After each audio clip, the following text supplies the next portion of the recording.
Welcome to Puro Pinche Sports. I'm your host, Jose Garza, and tonight with me is my brother-in-law, the professor, Alex Cruz. What's going on, brother? It's a late one, but it's going. Oh, it's going all right. You got 20 kids. I got one, but we're still somehow awake and got the energy to talk about the craziness that happened today, man. Alex, grade 1 to 10, how crazy was today's trade deadline? It was it was about I'll say a 7 or 8 because I feel like there was more names to be out there that needed to be moved. Um, I tell you the truth, I got out of work and I saw my phone. I was like, "What the heck?"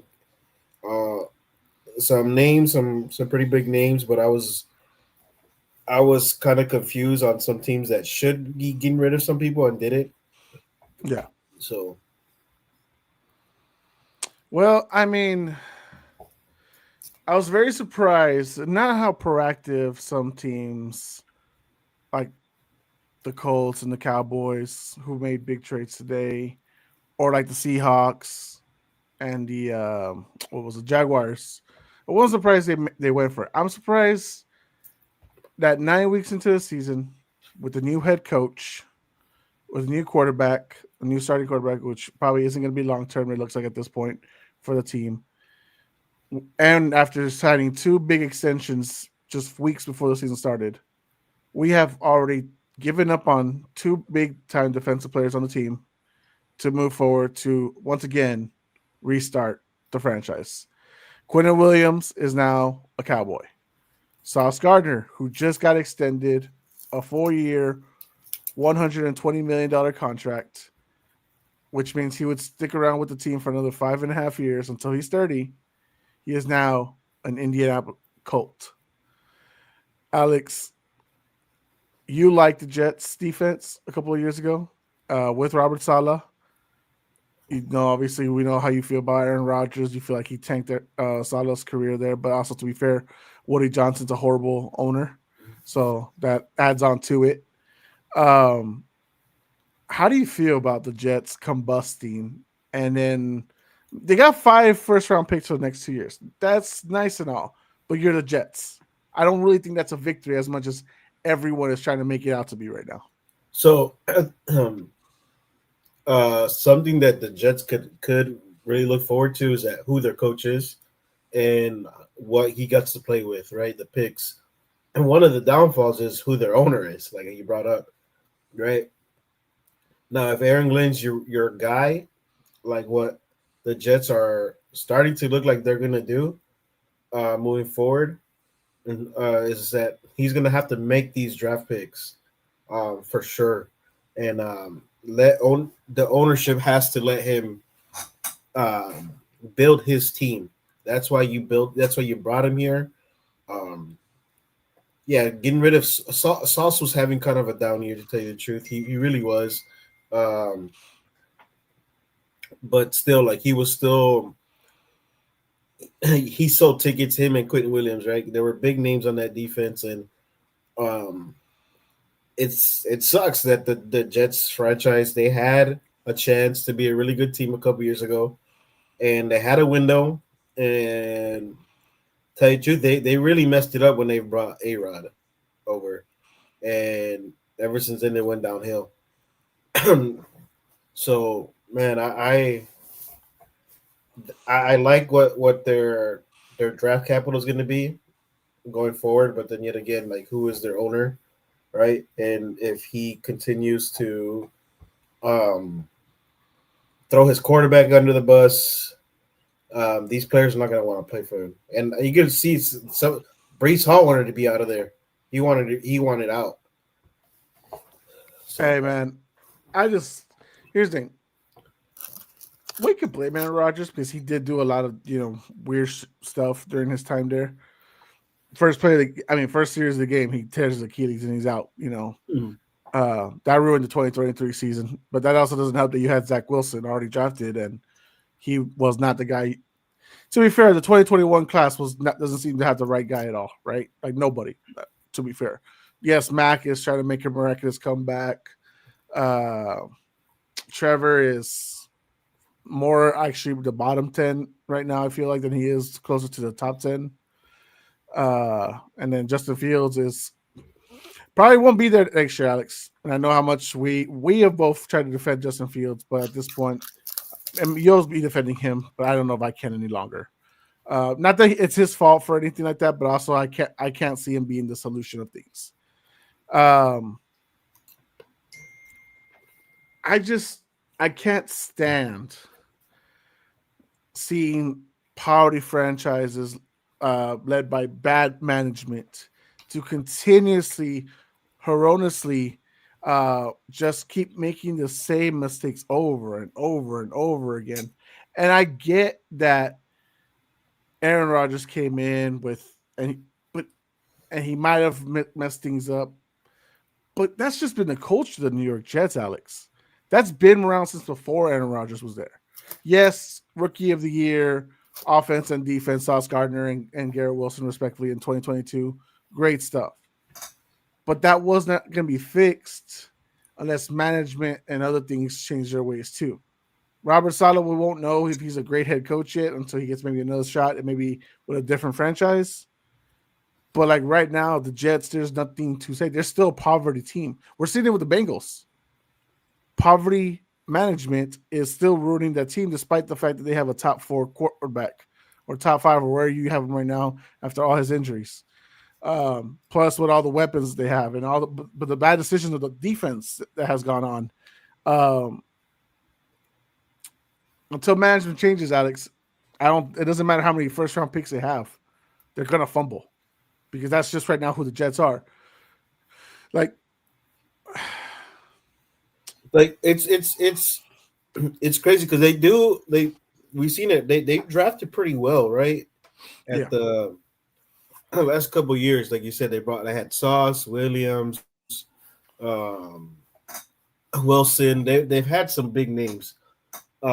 Johnson from Florida. I think he played for Florida, but he was the last chance U guy, and he's made a name for himself now. Yeah, and so like it's just like like you said, management putting the right coaching staff, having belief in those young guys, right? Like I said, it's weird whenever management is throwing your quarterback under the bus, and that's crazy. And then if you look at it, like the reason why they're losing games isn't because of your quarterback play. It's not throwing a pick yet this season. Yeah, so which is crazy. And then like the players like made their voices known. They had the quarterbacks back, and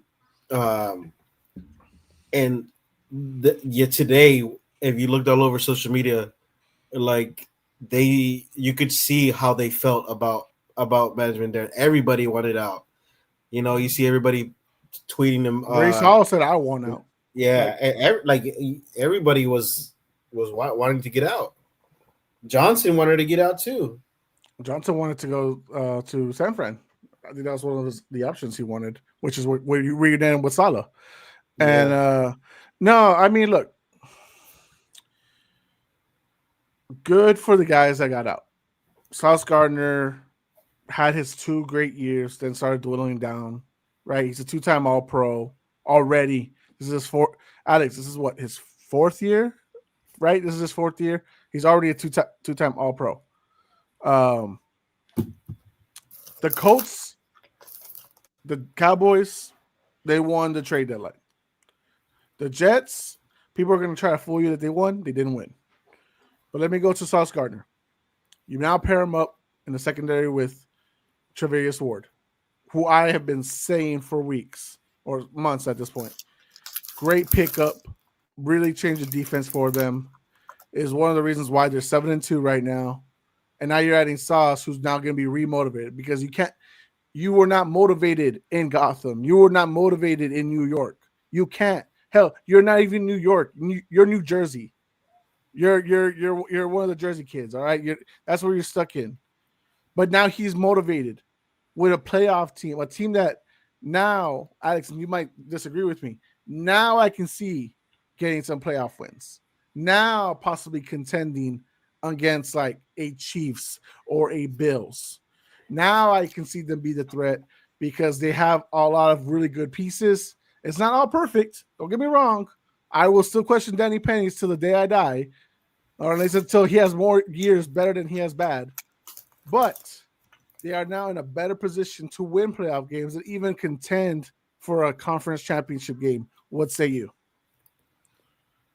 I mean, I thought right now that the Colts had a chance to make some noise, but most definitely now they are going all into to make some noise this year for sure. Was giving up 2 first round picks way too much for the Colts to do? Plus, you're also taking obviously, I think all of the $30 million contract that Sauce Gardner is going to be getting. Plus, you might want to extend Daniel Jones after this season because of his performance so far, which may or may be not be a mistake. Because So we so up to you. I think it is because here's why their division doesn't look like it's going to get any better anytime soon, Not right? tough. It's not going to be competitive. It's not going to be tougher. No. No, so those that first round pick could be in the 20 to 32 range or 25 to 32 range or whatever it's so right because they're gonna be a playoff team And they can get and a first round bye at this point. yeah, so like that's what I'm saying, like the the Texans look like they're gonna build through the draft to get a line for sure, so it's gonna take them a while. The Jags, they're decent. They're up and down, they're a roller coaster, but I don't think anybody has really high expectations for them going forward. And they gave up their first round pick next year for Travis Hunter, which I said was a mistake when it happened. And then you got Tennessee Titans that probably are like 4 to 5 years away. 10, Yeah, so 15, 20. yeah, the Colts. I think the Colts jumped on it quick, and I think that's one of the reasons why they did, because they see like, look, these teams are gonna be quite a few moves away from being a competitive team. Houston obviously has a great defense, but still, like they can't keep their quarterback upright, and he's out here looking like Tua.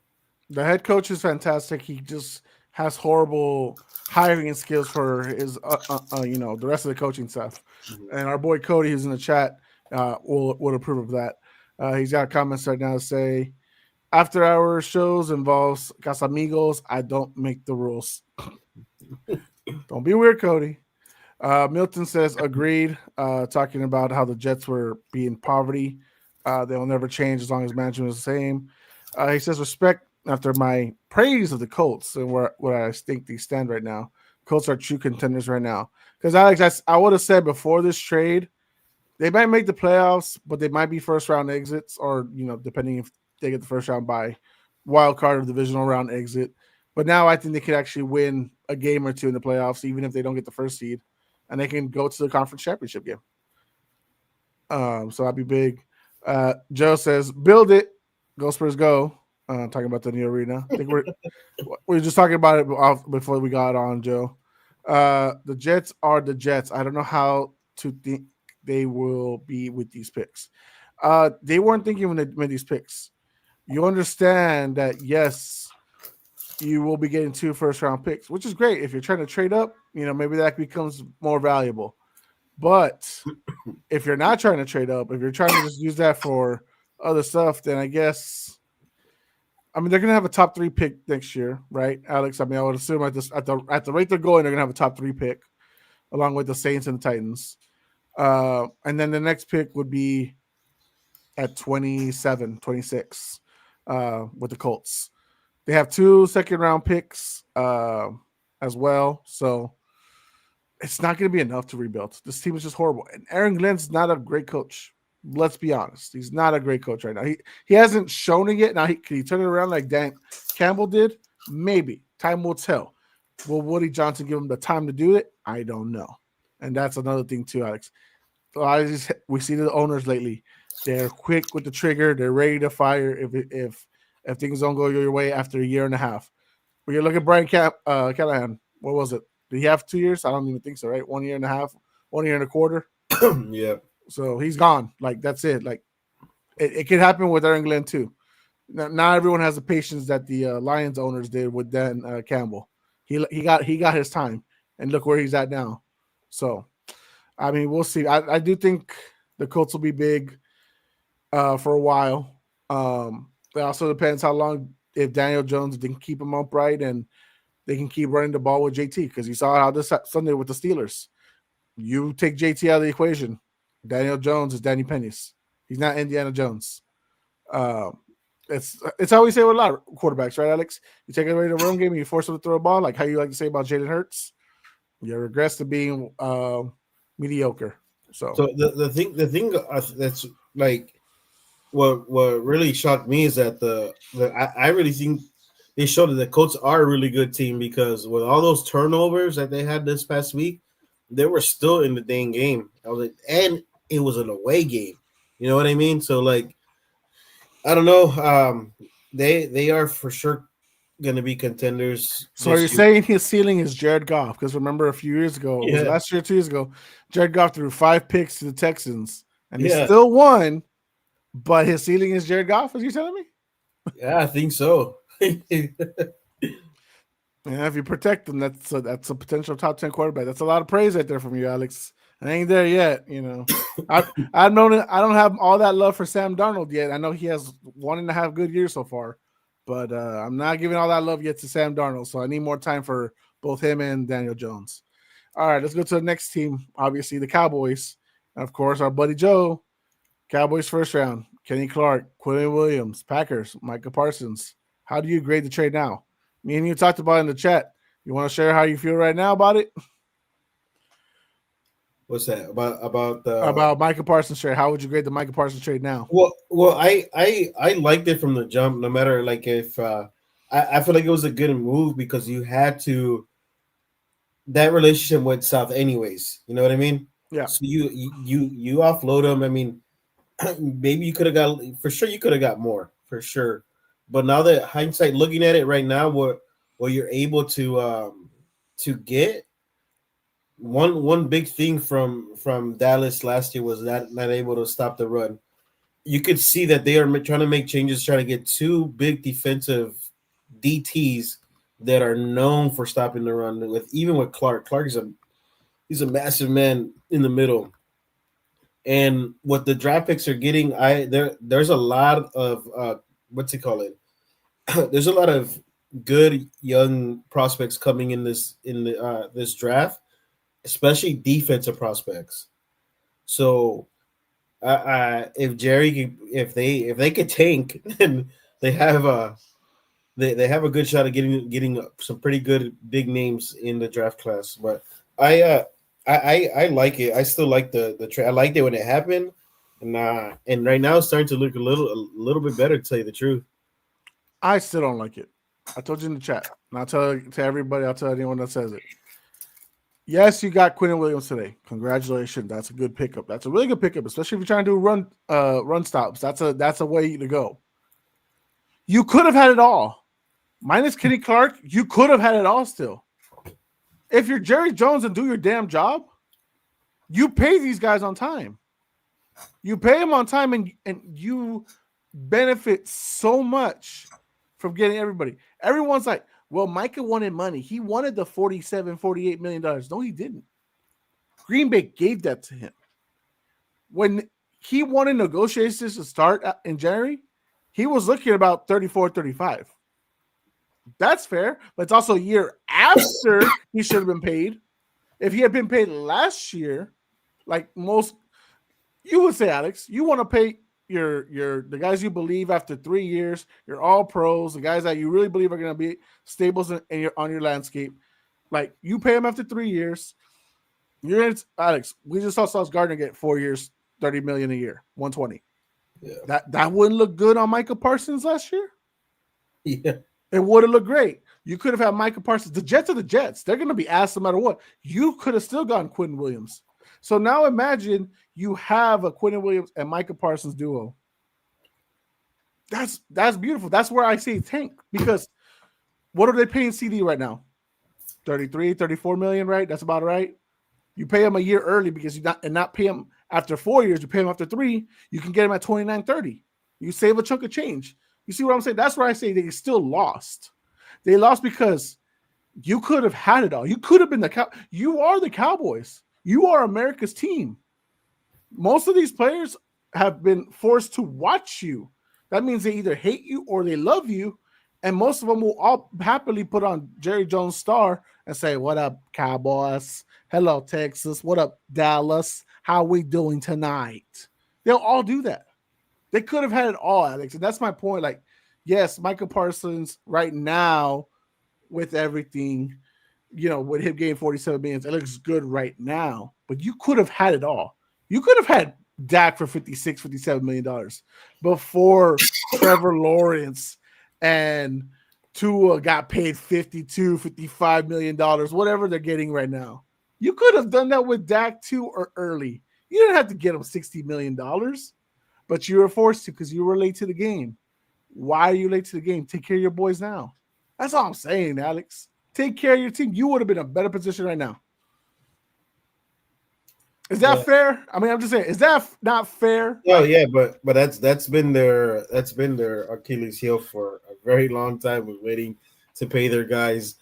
You remember Jerry didn't want to pay fucking Dak. He didn't want to pay Dak. No, he didn't want to pay Emmitt Smith. Exactly. And they started 0-2, and they're like, well, that's my and his son had to pull his dad's head out of his ass and be like, "Hey, you got to pay this guy." Dude, and here's the thing. You traded for George Pickens. He's had a really good year this year. Really good year. Now, is he still sometimes theoretical? And he makes silly mistakes like he did yesterday, costing them 15 yards at the end of the game when you're trying to catch up? Absolutely. But he's still very talented. Are you going to be able to pay him what he wants after he has a good year this year? Are you going to be able to drop $34 million for him? I don't know. Quentin Williams, you got cheap. He's $24 million a year right now, Alex. He's cheap. But I don't think you can be able to keep George Pickens. I mean, you might. That's what Joe wants. He says, now they better re-sign George Pickens now. I don't know. Jerry's not that smart, in my opinion, right now. If he's smart, he can find a way to negotiate under 30. I don't know if they have the cap space for it. Let me double check. But, I mean, overall, Alex, they're 3-5. No. They're 3-5-1 right now, right? No, 3-4-1. I think they're 3-5. 3-5. 3-5-1. Okay. So 3-5-1. You have them making the playoffs at all? No, I think the NFC is kind of stacked.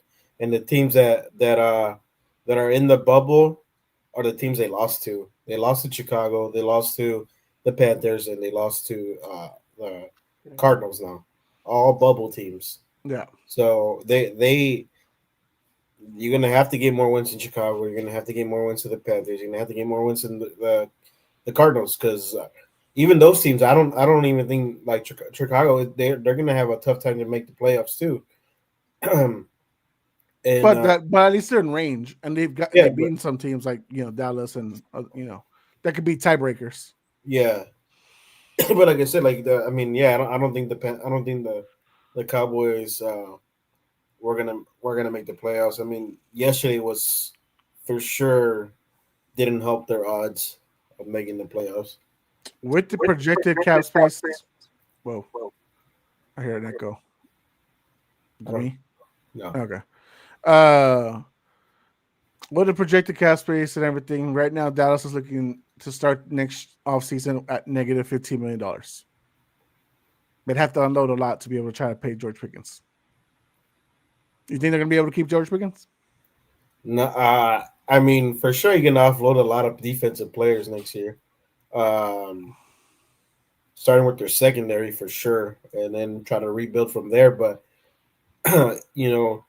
Dallas's offense is pretty damn good. So Jerry's kind of playing with fire, right? Because what does he do? Not sign Pickens and then have his defense the same thing over again and have being terrible, and people are going to get mad too. Oh, Jerry's not haven't signed nobody on defense. Overpaid for Bland and Diggs. I felt that way when they did it. Or Joe says Dak has stated and said he will redo his contract for GP. Bro, Joe Burrow said the same thing. I never seen one defensive player be taken care of. You know what I'm saying? Like people are saying things all the time. I want to like do it. Be like Tom Brady. Take low contracts and then let the team get built around you.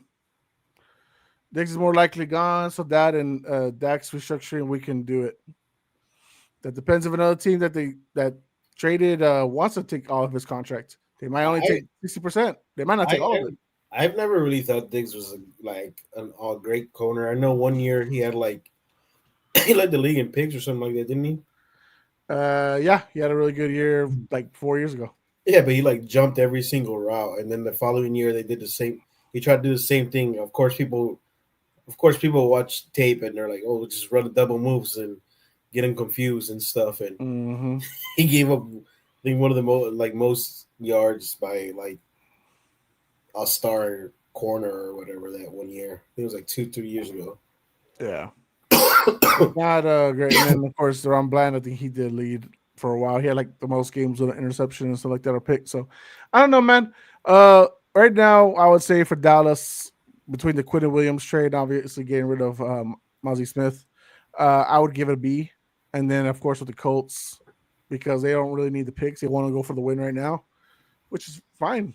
You're the surprise team of the year. You're probably your best time to go against like a Chiefs or Bills in the conference championship game and upset them. I'd give them an A.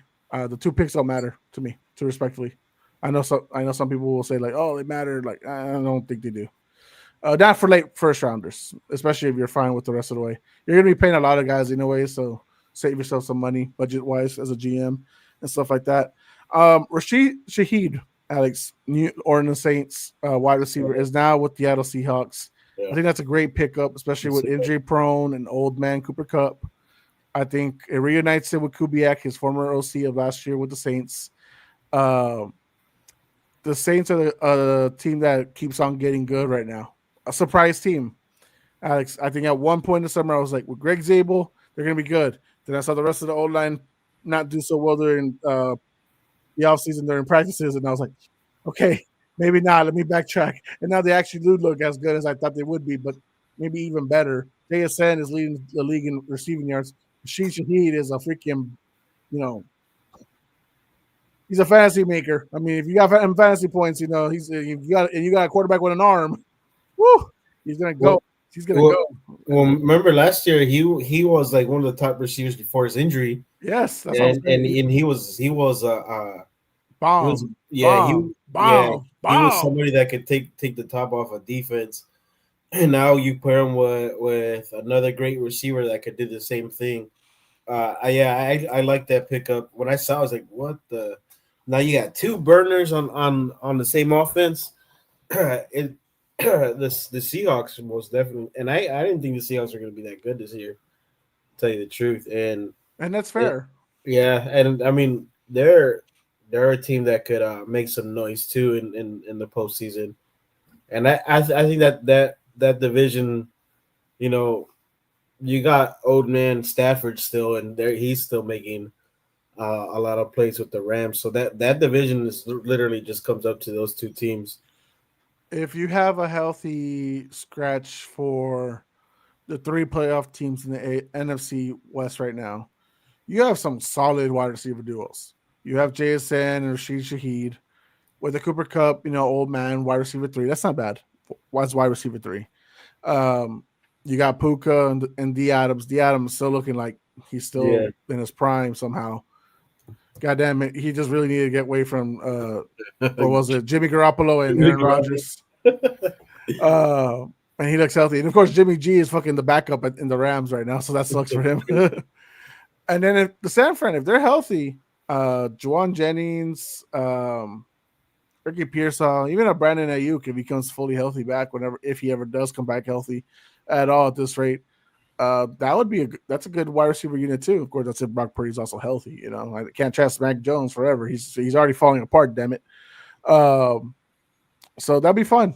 And of course, if Arizona can ever figure out what's going on in that situation, which I know you're a big Kyler guy, but even now they're like, we're gonna keep Kyler away, let him heal up properly, let Jacoby cook, because now they've been feeling they've been playing better with Jacoby in their eyes than they have with Kyler. How do you? Let me ask, what is your feelings with that situation? So, I mean, I've seen both things with the like. If you notice, Kyler likes to throw the ball down the middle Yeah, a lot, and that's why their tight end was always having usually the tight ends in Arizona were usually having a good year, and you see Brissett's play. Brissett does it. He likes to like everything's out to the wideouts. If you see the way he plays, and he likes to stretch the field a little bit more. So it's it's two different types of quarterbacks. Um, Kyler is more of like a safer one as far as like he will hang on to the ball a little bit more because he don't want to make the mistake. Where Brissett is the quarterback that will say "fuck it," let it sling. Because yeah, I mean, he is like he's a backup for like he's been a backup his whole career, so yes. he will take chances. Like fuck it, I got nothing to lose. You know what I mean? But is it crazy? As of let's just go with this year. I'm not going to bring up last year or anything like that. But as this year right now, it feels like he's playing a lot more better with McBride and with um, Marvin Harrison Jr., which is so out of sorts because it's like, all right, Kyler was good in college. He came out starting hot. He had that nice little playoff year where they kind of choked towards the end of the season.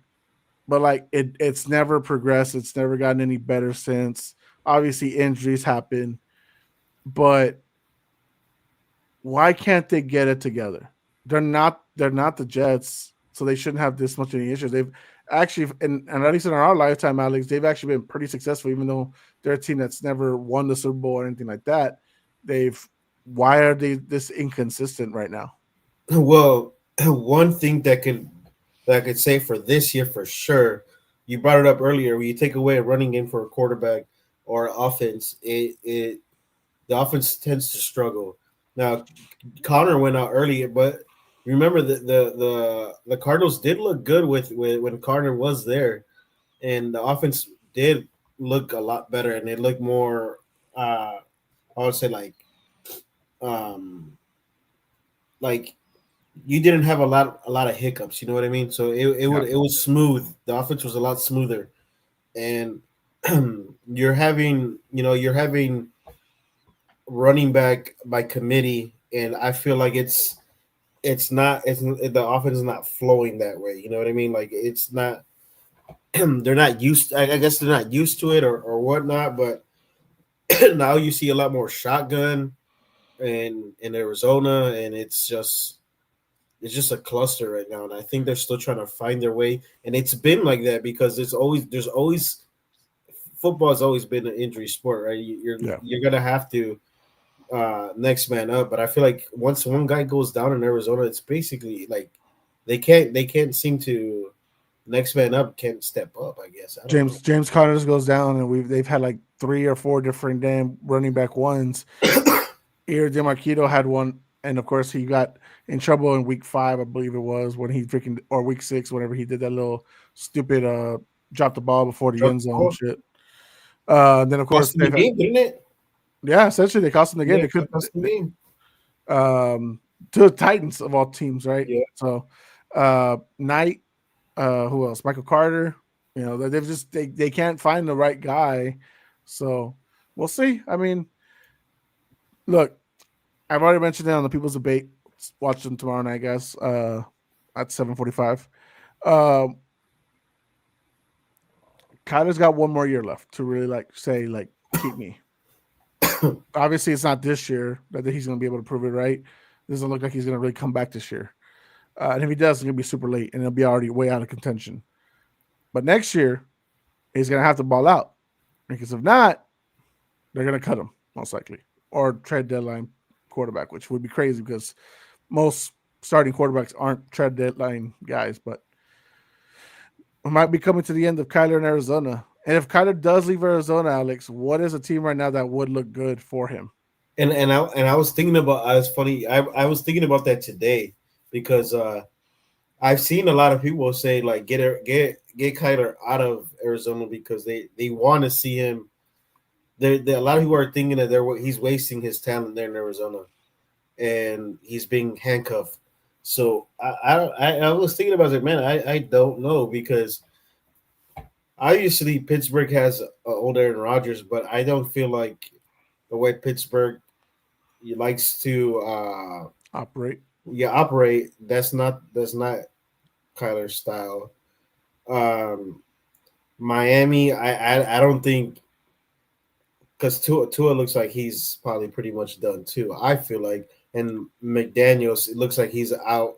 And usually when coach is out, so is a quarterback that's been there for a while is pretty much The out. problem with Tua, A lot of I think, money. no, yeah, it's the first year on his on that new contract. Exactly. I don't So know, you man. can't so you can't do anything for like at least maybe the until like year 2 or 3 of the contract. So I know the Saints is always the Saints got brought up. I mean, Kellen Moore with Kyler, is that would that mesh? I mean, I know you were not a fan of Kellen with Dallas, but he did something with Philly that is clearly not able to replicate this year because they suck on offense or they're mixed bag this year. So Kellen Moore and Kyler, is that something you would like to see? that would be interesting because I feel like he would try to sling the ball more with Kyler because he looks like he wants to do it with Spencer, but Spencer don't really have the big arm. I mean, and now the guy Yeah, that they big had stick. for the speed burst guy is gone. So now it's poor Olave. I don't even know if he's gonna get a contract extension. If he does, what kind of numbers is he looking at? If I was him, I'm trying to get biggest number you could get because you never know that guy. His last football game could be next week. You never know because the way he gets hurt. So try to get your bag. I wouldn't even be mad if he did. Speaking of always getting hurt, 4 times in a year and a half, dislocated elbow. Jayden Daniels, Oh, your favorite subject of the I'm guy who I'm like, hey, that meme that the, that what's the Drewski, the little. Drewski, I was like, is that Jose? Is that Jose? No, I'm not black and fat. I'm just Mexican black fucker. the But yeah, Jayden Daniels, dislocated elbow. Dan Quinn's getting a lot of heat for it, and now everyone's gonna wonder. It's not his throwing arm. That's a good thing. It's not RG3, but it's a 4 time. We're only a year and a half into his career, and he's hard again. Fragile. I've been telling man. I said that the day he got drafted, I was called a hater whenever I said that whenever they went far, I'm like, this guy's gonna end up he's not gonna make it past his first contract. And I was called a hater, like, oh, you're a hater because he was in Caleb's draft class. I'm like, bro, he was like that like I've seen him play when he played for Arizona. His players kind of called him soft because he would go down a lot and he wouldn't like he was a tough little dude, but like dude, he was getting fucked up bad, and he You, was on him. He goes to the SEC to go play for LSU, and he's getting lit up. Like he would get lit up, and he would put himself in that position. Like, bro, you're 100 pounds, 120 with wet boots, So, man, it was. I saw it coming, and like I said, like I didn't want to say nothing whenever that shit happened. I'm like, man, because I'm gonna be called a hater. But like I said, I've known that shit. Like I've been knowing that, and and then I said it too. I was like, bro, people are going to know how he plays. It happened in college whenever he came onto the scene. People started watching tape and they started stopping what he was doing well and taking away his first read and second read, and now he would scramble a lot. And when he does that, he gets hurt. Why? Because he's 120 pounds. 9 weeks into the season, only able to play 6. Um, yeah, I mean it sucks because he had a great rookie year, and it just seems like And I guess it's back to back times, right? With CJ Stroud too, right? Like, and not saying CJ Stroud's injury prone. It's more like have a great rookie year. You get the more tape. The team doesn't surround you with protection. The team ends up relying on you to carry everything for them. And CJ has been let down by that, which is why they went for three big receivers, two got hurt, and now it's just him with no protection. And he just got hurt this past week too, which is not good for him. And we know that that's one of the worst O lines in the league. And now Jayden Daniels. I know they did trade for Laramie Tunsil. Laramie Tunsil hasn't been himself lately, and that's what Cody's been saying for the last 2 years. You know what's And crazy, Jose? I don't want to cut you off, but what's crazy is that they make excuses for quarterbacks like that, right? I'm not saying like CJ, because I like CJ, but like a lot of people talk shit about quarterbacks and not knowing they're playing behind a terrible offensive line. Next thing you know, CJ is more likable because of what he did, right? Now everybody is having his back. Well, he's playing behind a terrible line. Well, there's a lot of quarterbacks that played behind a terrible line, and you guys want to bash them. And I'm talking about Caleb. And it's true. Like Caleb got sacked a shit ton of times, and they called him trash. And now CJ's getting sacked a bunch of times, and the narrative changed. I'm like, you cannot move goalposts, bro. Stop moving goalposts. I'm not saying CJ's bad, but I'm just saying like now you guys see it, like right, like it's hard to play behind. It's hard to expect quarterbacks to play great behind a terrible offensive line. last year, Caleb got sacked 68 times. They picked up the O line this year, and now he's only been sacked 14 times. Now, a lot of those 14, we can all agree it's on Caleb when he Yeah. just stands there waiting too long. But it's a lot cleaner this year, right? We're halfway into the season. It's only 14. Last year was 68. Half of 68 is 34. That means he's doing a lot better this year as far as making sure, or at least the team is revolving protection around him. And that's just good discipline on them. Now, you're right. You're right. Caleb gets a lot of shit for his stuff. I think it's still more he gets shit for his painted nails. We gotta talk to Trey soon. We'll gotta see where he feels about Caleb at this point. I know he was very anti Caleb going to Chicago, as was everyone else in the panel except me. But I feel like you've been. You know what I love, Alex, is like you know what you didn't want him, but now you're all there to defend him. Like No, because right now, like I see the good and I see the bad, and I'm gonna call out everyone that just calls out the bad.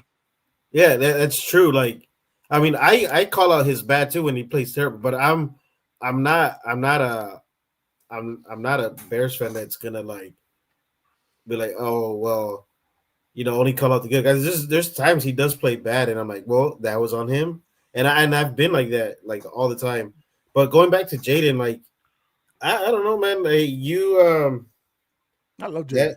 That franchise always had some bad injuries to their quarterback, and it just sucks.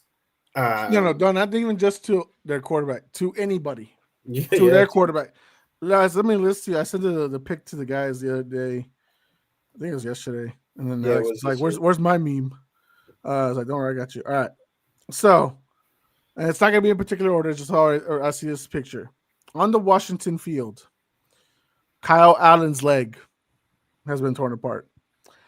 Chase Young's ACL has been torn apart. Ryan Fitzpatrick hip has been torn apart.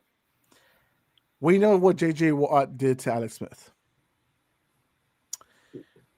RG3's ACL. Now that one I put on RG3 and Coach Shanahan because he went into that playoff game injured, and they let him do it, which is a huge mistake because that was his rookie year.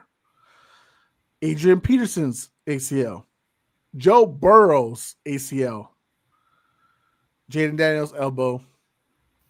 And the funniest one. Do you remember when the freaking and the stands collapsed almost on Jalen Hurts? And he almost got crushed by the fans. Yeah.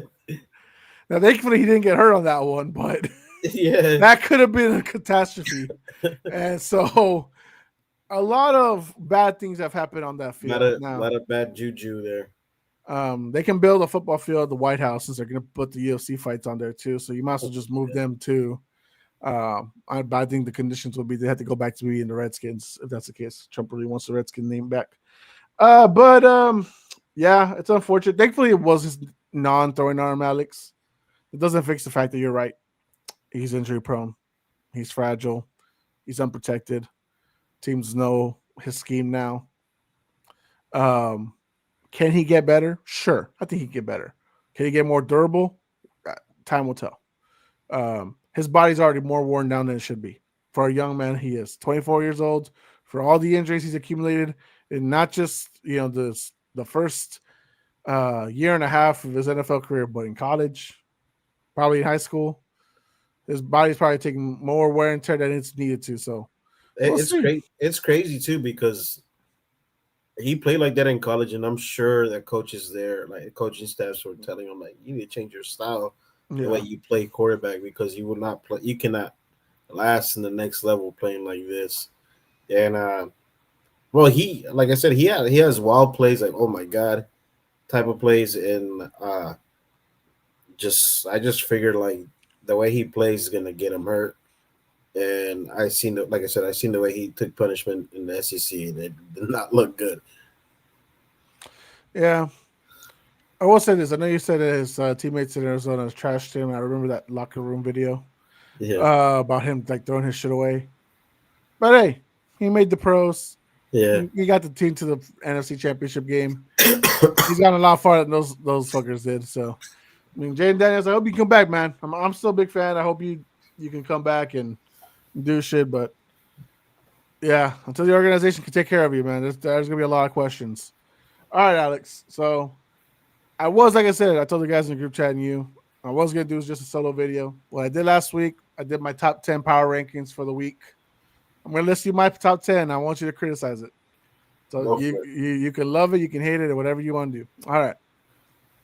So right now, at number 10, I have the Detroit Lions. How are we feeling about that? Too low? Too high? Well,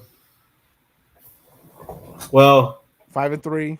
yeah, they lost to the Vikings. JJ, like I said, I thought JJ, I did think JJ's game was going to translate to the NFL better than other people expected, and he played well. I mean, but still, you would think that you have the Vikings against the ropes, and you would think that Detroit, as a team, would be able to hold them off.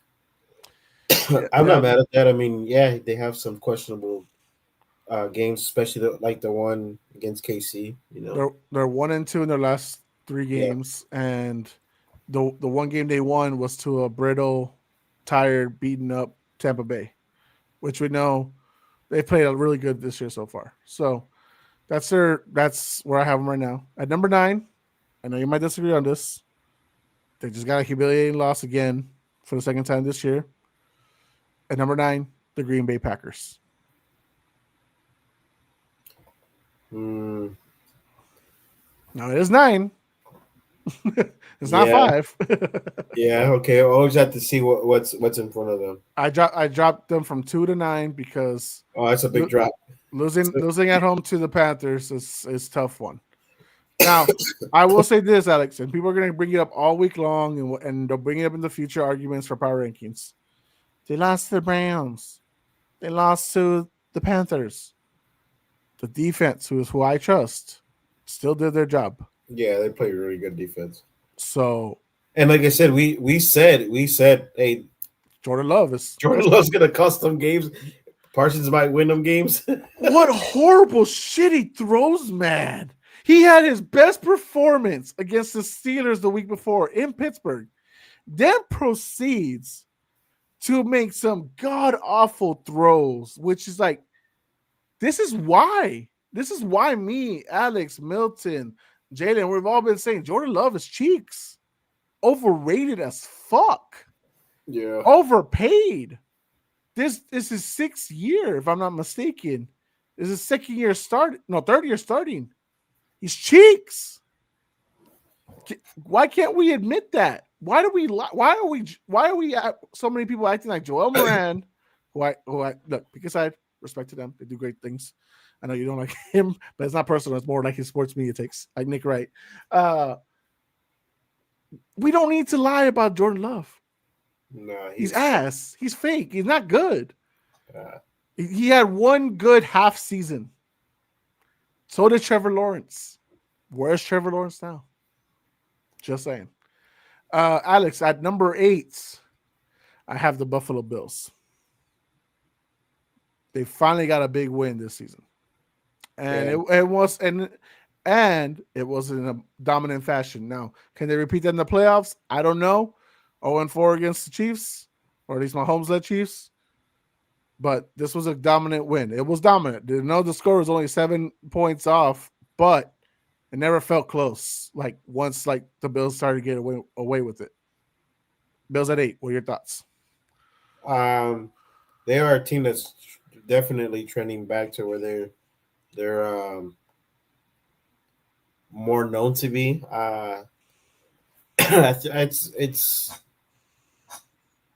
It's They were not in my top 10 last week. I just want to reiterate. Oh that. yeah. I think that's a good. I think that's a good spot. I mean, like I said, they lost to the Patriots, who they should have beat, because they have more talent. They shouldn't have lost that game. They humiliated by Atlanta.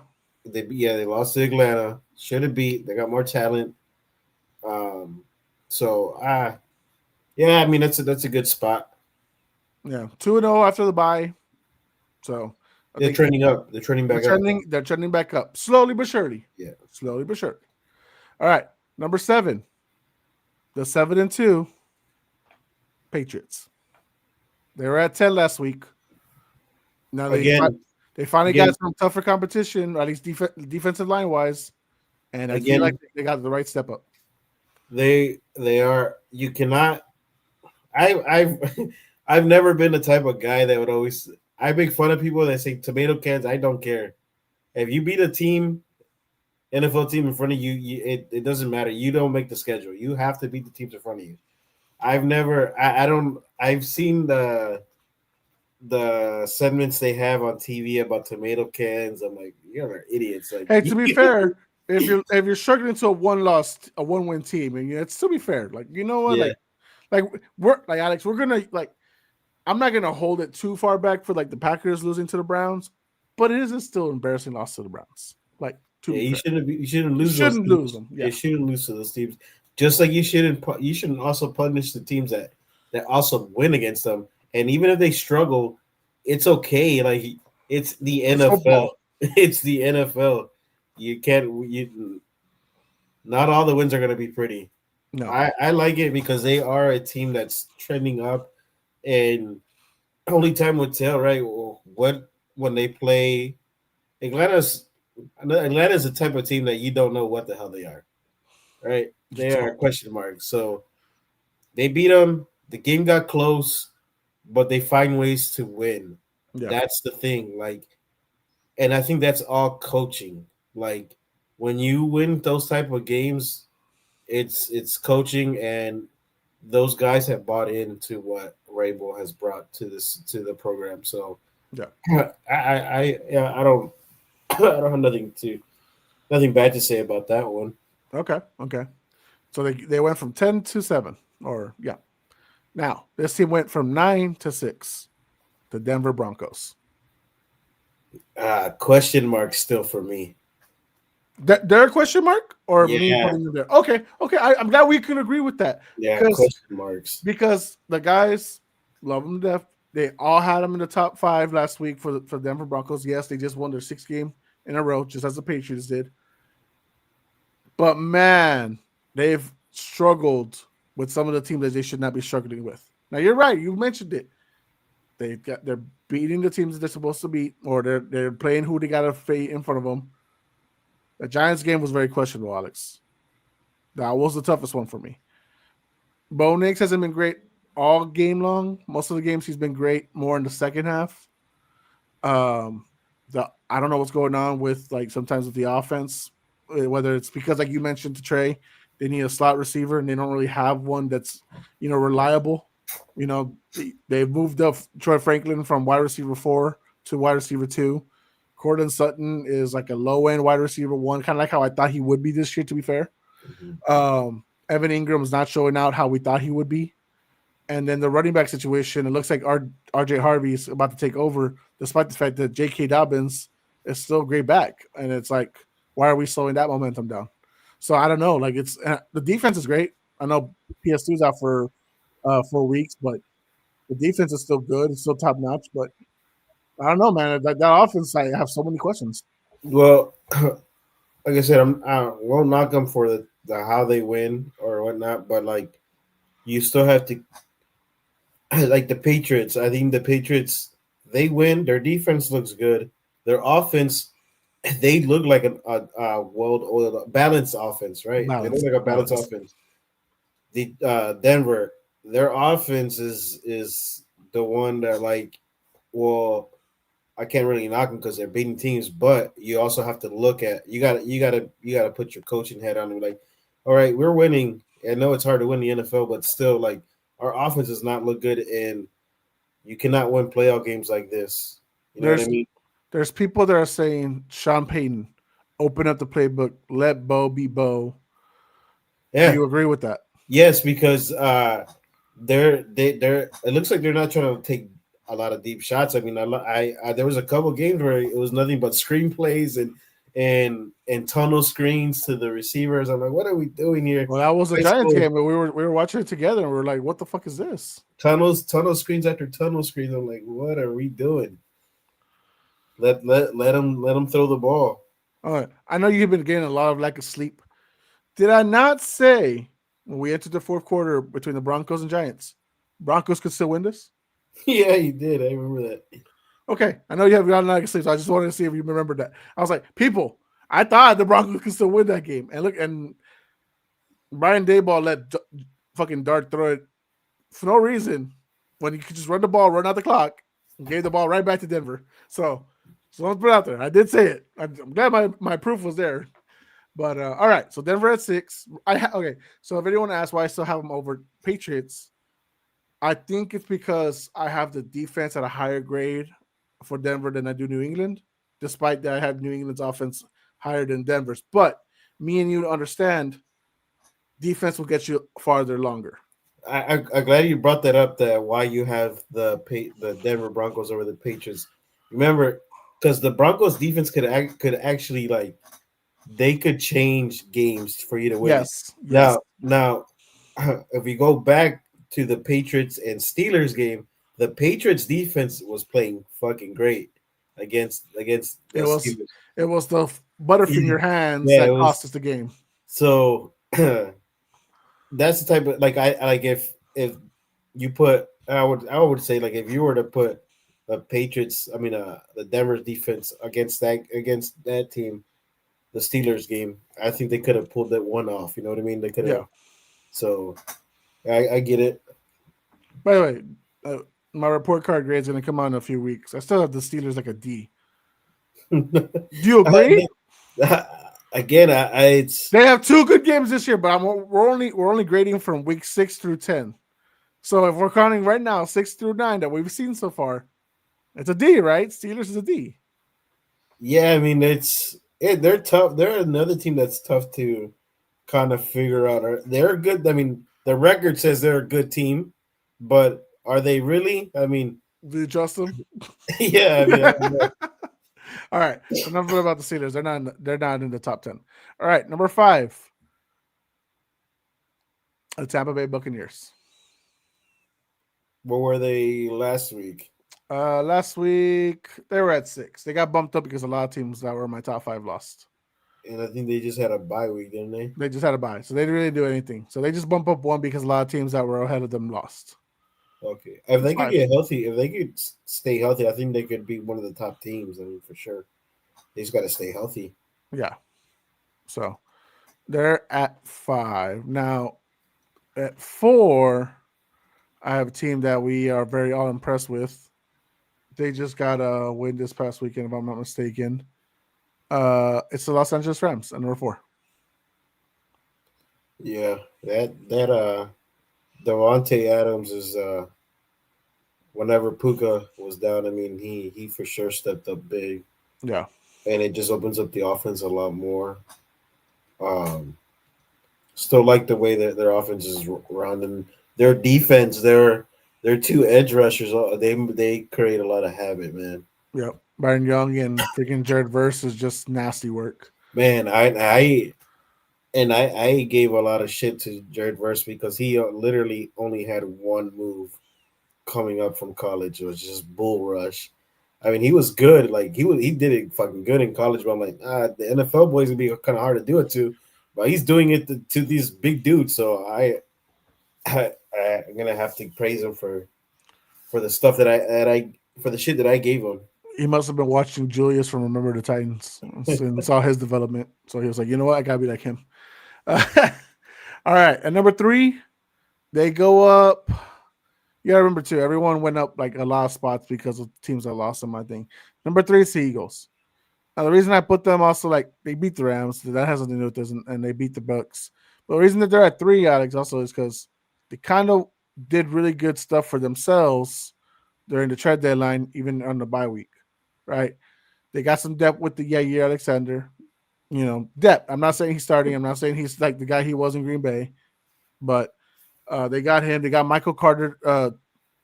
Is it the second or 2? Just he's got the double lines. And they got him, and they moved Cooper DeJean to the outside. Now they're putting him on the slot. I'm not saying it's going to change anything for them, right? But we know when Howie makes moves, you gotta pay attention. Howie Roseman is one of the best GMs in the league. Yeah. So 3, that's 3, Alex. They're 3. They're not top 2. Number 2 fell one spot. They did lose. The Colts. Okay. Is that fair? Is it because you want to hear my number 1? Yeah, I want to hear number 1. My number 1 is the Seattle Seahawks. Oh damn! I was thinking it might have been somebody else. I was like, no, there's no way he would put number 1. Jeez. I like Seattle. Seattle. Did you think I have the Chiefs up here? Yeah. Huh? Did you think I have the Chiefs up here? Yeah. No. I really thought you were gonna have the Chiefs. They're not in my top 10, bro. They fell out. Damn. They deserve it. They went from 4 to like 12. You know what's crazy is that I saw power rankings today, and some of them still had the Chiefs in the top 6 or top 8. No, you got 4 losses. You're 1-4 against winning teams. Are they really 1-4? They're 1-4. The only team they beat is the Lions. So let me tell you this: Are the Chiefs as a team as a whole? Are they better than last year? I'm not saying record wise, but is their bar for bar? Better? Yeah, their team's better, right? Yes. So why this? I mean, okay, your top 10 was pretty dang good. I mean, the Seahawks for sure are on top of right now. I think the Colts because they're the Colts of the NFC because they're more. I think they're more well rounded too for sure. And then adding another burner to that offense, that's solid.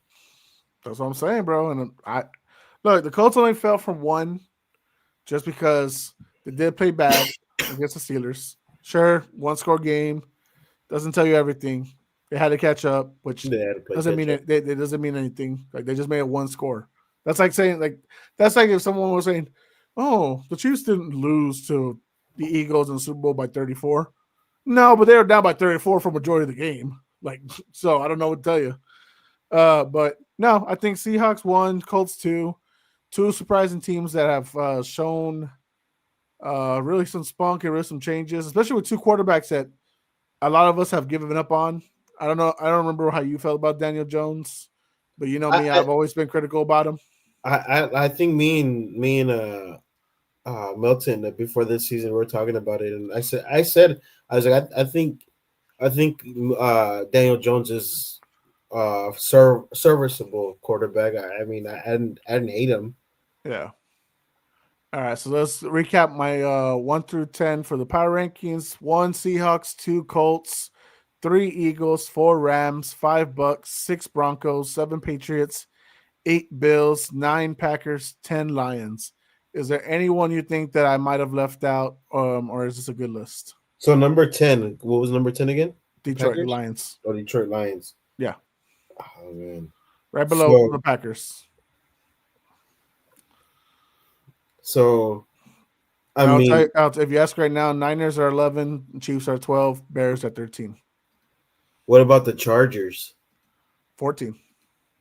And And that's, of course, Joe what Alt just went out. that's, yeah, I that's, understand. Yeah.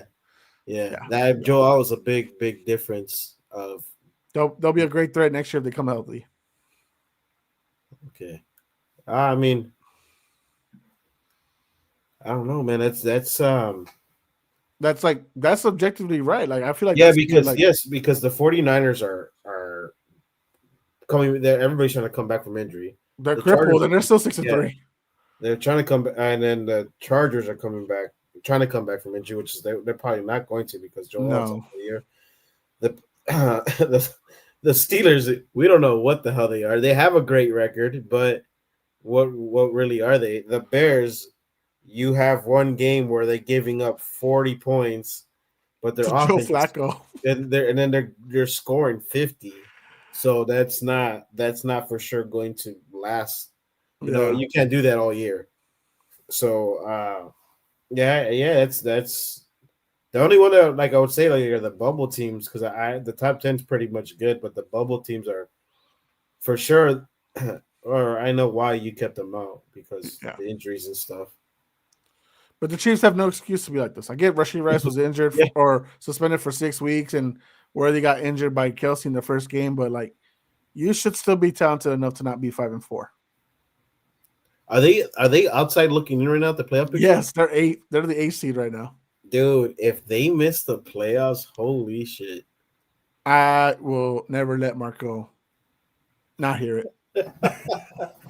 Tom Brady in his Never prime never missed it. no. What about Patrick? Now, of course, I do think that the Chiefs will turn it around. Right? They're going to the bye this week. I think they will turn it around. But, bro, that's a good thing that the season it does not end, or so the playoffs does not start today. Who's 7 right now? Are the Chargers 7? Oh, Jaguars. Chargers are 6. Jaguars. And you know what's tough? They both got wins over them. The Jags will own a tiebreaker for sure because they only play once a year. Yeah, Chargers might split, but that also depends. They already have a head start on the division. Yeah, They well, started yeah. 3-0.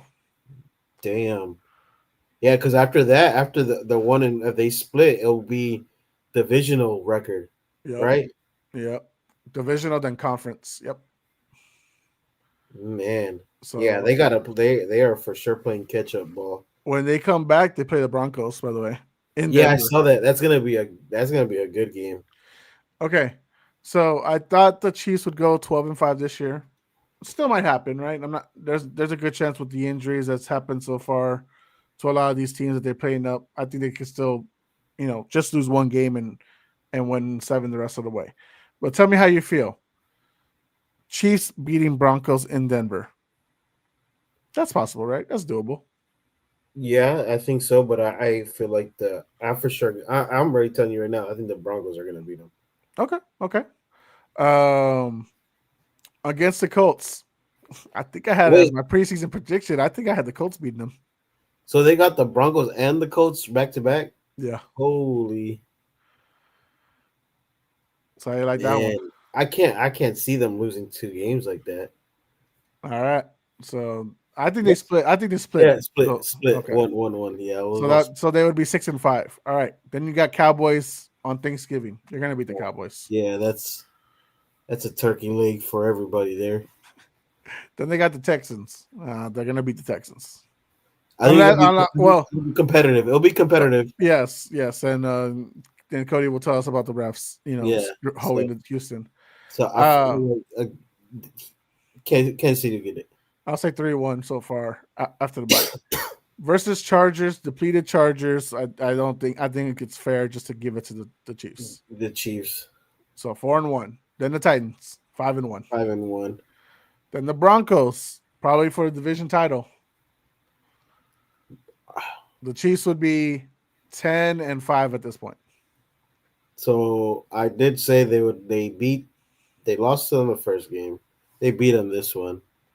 Okay, so they're 6-1 now, and then the Raiders week 18 maybe still have to win the division title by winning this game. 7-1, 7-1. so 12-5 still. That's annoying, right? Yeah. No, they're against the ropes, and somehow they still look. That schedule is so much in their favor. Now, if they start 0-2 the next two, like the first two games, they got a little. I think they'll still make it. They'll still have a good shot. They'll make the playoffs. I think they make the playoffs. It's because of the injuries to Cincy, to I don't think Jacksonville can sustain this, to the injuries to the Chargers. I think that the Chiefs will get in. It's just division title wise. That will be the question. And of course, I think Baltimore comes back and takes the North. So Cincinnati, if they would have won this week, their record would have been 4-5. Yeah, they would have been 4-5. And then because I think had they won the week before, that's what I'm saying. They would have been 4. They would have been 5-4 and prime for Joe Burrow to come back. And what's their schedule look like after Chicago? Well, after the past week. After this past week, so at Steelers, they're gonna lose. Oh, I don't know. They just beat them. I don't know. Joe Flacco might do some shit again. I don't know. Possible. Let's just go with loss. Okay, loss. At home against the Patriots. Let's go another loss. Okay. At Baltimore. Loss. Damn. Never mind. They don't have a shot. No. But they could have had they gotten those 2 wins. I think that's my main argument. Yeah, me too. Because dude, if you watch that Chicago game, it really did fucking look like the NFL had the agenda of the audacity to let them come back and then get the freaking onside kick. The audacity. I was like, what the hell's going on? I'm like, it's like this has been one of the best Chicago overall games. We put up 41 on them. We looking good. We feel good. No. Let's give it 1 minute of game time. Bam, bam. Now it's 42-41. What the fuck is this? That was crazy. Then the Bills. Then the Ravens again. So 0-5 right there. I'm going to tell you right now. Then at Miami. A win. Which I would say will be a win. 1-5. Versus the Cardinals. I think the Cardinals. Do you think they win?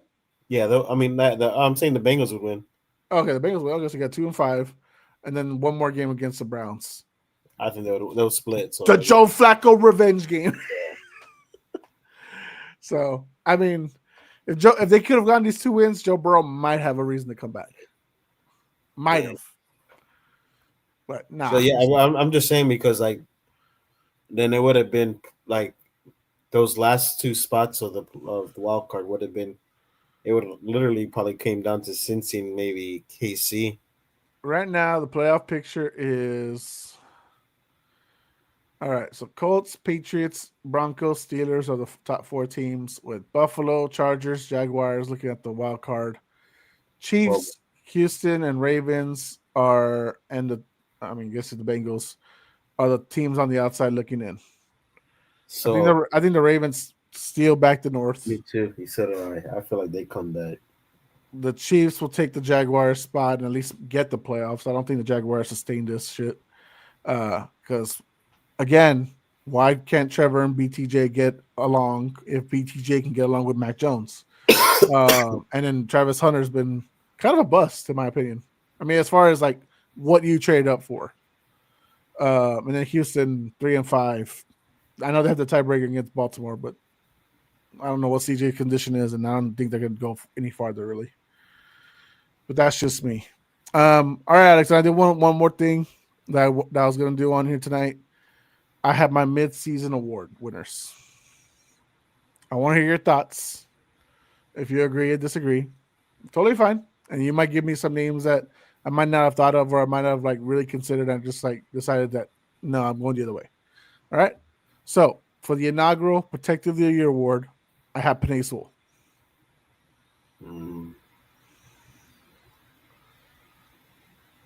Okay. Is there any other offensive lineman you thought has been better than the first 9 weeks? I'm not going to be biased. No, say a name, please. Dylan Wright has been one of the best offensive line this year. Okay. And I remember when they drafted him. I think we watched. Did we watch the? We watched it together. That We draft. watched like the last three together. So yeah. And I was like, this is the next um what's that boy's name from fucking the 49ers? Oh, I'm Terrell sorry, Williams. Williams. Yeah, this is the next Williams here. Okay. Yeah, Nice. he's been playing really good. I got Peninsula primarily because on those dominant wins for the Lions, especially after all the coordinator shit talk they got this year, he stepped up and kept fucking, especially with all the linemen that retired or got hurt and whatever with the Lions. Peninsula made sure that fucking team keeps Jared Goff up. Because you got to remember, Ragnow retired. They got rid of like both their guards. Yeah, and that So, line still, and the main guy is so. which is why me and Alex said at the 2021 draft, since they should have drafted Penei Sewell over Jamar Chase. Yeah, and we still get hate for that because they say Jamar Chase is doing all these great things, He's and one that's of the why. best wide receivers in the world. It doesn't And matter. and I take I go back to my little boy, the little kids that I coach for Addison's team. The past 2 weekends or last weekend, I took a picture of our offensive line, and all the other kids wanted to get in. I was like, just the offensive line, and everybody, The hard working yeah. fellas here. And then like all the parents were like just looking at me. I was like, hey, I'm getting a picture of the offensive line because every time I see the parents post something. It's like y'all posting these running backs. My boys out. You guys are posting the running backs, the quarterbacks, but y'all forget who makes the damn hole for these guys. Mm-hmm. I took a picture of the kids. I'm like, hey, this is our offensive line. These are the ones that are, you got to show love to them. And that's the same thing. These fans are like, oh, Jamar Chase and all that. I was like, hey, you forget about Penei Sewell. Everyone was like, oh, Jamar Chase is going to go be the best wide receiver again next year. Okay, he's just being overfed. Yeah. Puka and JSN are still better right now. I'm not saying overall that they're better than him, but you know what I mean. I got Jettis over him, but that's not for the conversation right now. All right, comeback player of the year, CMC, Christian McCaffrey. Now, yeah, he's come back from injury. Yeah, come back from injury. Now, Dak is also an option, and I thought about Dak, but it's harder on him because his team is not as successful. His guys are kind of failing him. We saw with the O-line last night. They couldn't get one more fucking pass to George Pickens to win me a game in fantasy yesterday. They couldn't protect them in the fucking last drive. But I think CMC has been like the guy. But is there anyone else coming back from injury or from? I think Daniel Jones is up there, but he got fired. That does not count. That's what I was gonna say. Is like, does that count? Because he kind of like he lost his job and then he regained his job. I mean, he found a better. He found a situation. Yeah, better situation for him. I would say Daniel Jones, obviously. Let's see. Am I missing anybody? Aiden Hutchinson.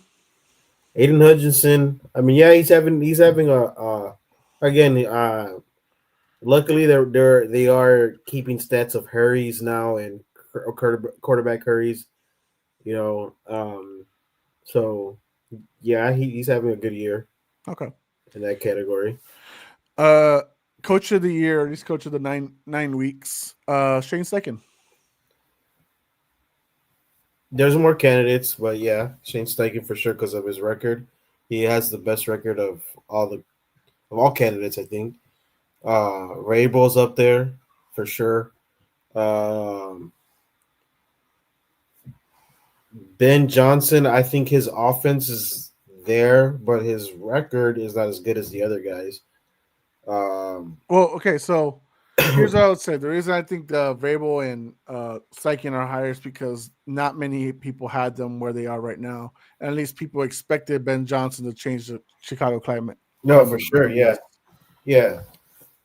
Well, that's what I'm saying. Like I'm just saying their names will be pushed around, but for sure the first two are Vrabel and Steichen.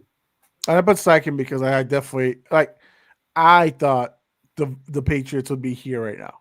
Like I said 6-3. The Atlanta win had given them a loss originally, but obviously Atlanta being Atlanta this year, they're hit or miss. So 7-2. So they're one game difference in what I thought they would be. I was really low on the Colts, and they shut me up for now. for now. What's the coach in Seattle's name? I'm drawing a Mike blank. McDonald. Yeah, McDonald. Um, He's doing great stuff. yeah, he'll be up there. Um, yeah, man, I'm trying to think. I think Steichen's a good one though, but I'm just trying to look for other names that he could possibly Yeah. be up there. Okay.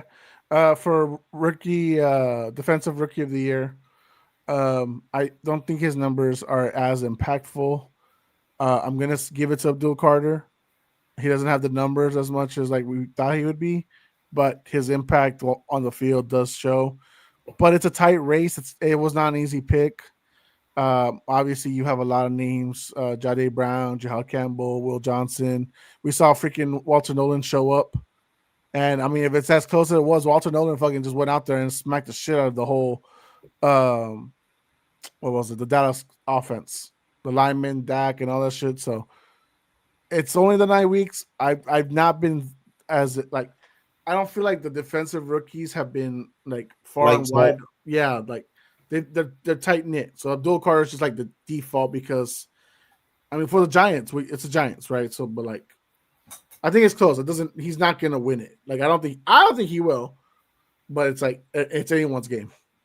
Yeah, I like I do like Abdul Carter. Like you said, he's not having the numbers wise, but like you gotta The way also he changes the plays, the yeah, way he makes guys go to someone else, like, oh shit, Abdul's there. Oh fuck, Brian hit me. Shit like that. yeah. He makes plays get cut up the field, like making running backs go to a different gap because he's there on the outside. Yeah, That's awesome. I like. I think Will Johnson's been playing good, um, but again, he's not having the crazy impact. But I said that he would have that type of season where people Yeah. don't really see it because they're not trying to throw his way as much. Yeah. And again, Walter Nolan finally came out Yeah, he finally started and wow, what a debut. Um, and putting him with a veteran like Calais Campbell is fucking fantastic. Offensive rookie of the year. He got a head start early on. The gap's got a little closer with Jackson Dart, but still for me for the first 9 weeks is Mecca Buka. What say you? yeah, yeah. He I said it when he was in college, Jose. I was like, "Hey, he's the better receiver." He Hey, didn't. hey, hey! Yeah, Don't disrespect future Patriot Jeremiah Smith, all right? I'm just yeah. saying. Let me No, have the I fun. know, but I really didn't think that he was gonna have a great year going into Tampa because of what they had. But I knew he was a good receiver. I was like, nah, he's not gonna get fed a lot. He's not gonna do much over there in Tampa. And his number was called, and man, he is showing out. And Wide man, receiver one already. yeah, he's a dog, man. And he was like that in Ohio, but a lot of people didn't really know his name towards the end of the year because Jeremiah got all the love. yeah, Jamar got all the love, and that's what everybody was thinking. Like, oh man, he's the better receiver. I'm like, oh, if you paid attention through Ohio's like long the 2 years that he was making plays for them is he was the guy Alex, doing. Alex, let's talk about it. Okay, let's talk about it because I'm not saying you're wrong, but let's talk about like what the roster was with him. And you throw me names that you remember. JSN was one, was it not? Yeah, Was not that one of his teammates? Like who else? Who else was on the squad that was like, oh shit, I forgot that he was on there too. um, Um who's the other? There there's was Chris Olave, no?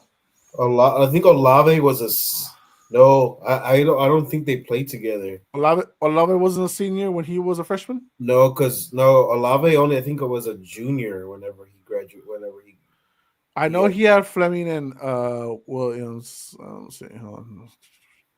I'm looking up the roster right now from the past years. I thought he had more guys that we know right now, more notable guys. oh Oh, Marvin yes, Harrison. He had Marvin Harrison. Harrison. Yeah, There it Marvin is. Harrison. I don't know Okay, why I drew a blank on that one. yeah, Harrison was the one that was like he was a lot better than the other receivers. He really was. Yes. I mean, like I said, they had JSN. You had Marvin Harrison. You had the backs. Quinshawn Judkins and Travion Henderson, who finally got more touches this week. Thank God, right? CJ Stroud was their quarterback. They're fucking stacked. Yeah, and that team didn't. None of those teams won the fucking championship until last year. It's crazy. with Jeremiah Smith, Alex, Yeah. and then Mecca Buka. So I mean, rookie of the year, and it's obvious the race is a lot tighter now because Jackson Dart has really shown out, and that's Man, dude, I was so I wasn't upset, but I was like, damn, the way fucking Cam went out. I'm like, fuck. he and Malik Neighbors have like the same ligament issues, so it's like I was like, man, and then people laughed too, and I was like, he's gonna be a fucking stud. I didn't laugh at you because look, I'll say this: do I watch college football year in year out? No, I don't. Was I impressed with the fuck with his performance against Texas in the playoffs? Absolutely. I was like, all right, you know what?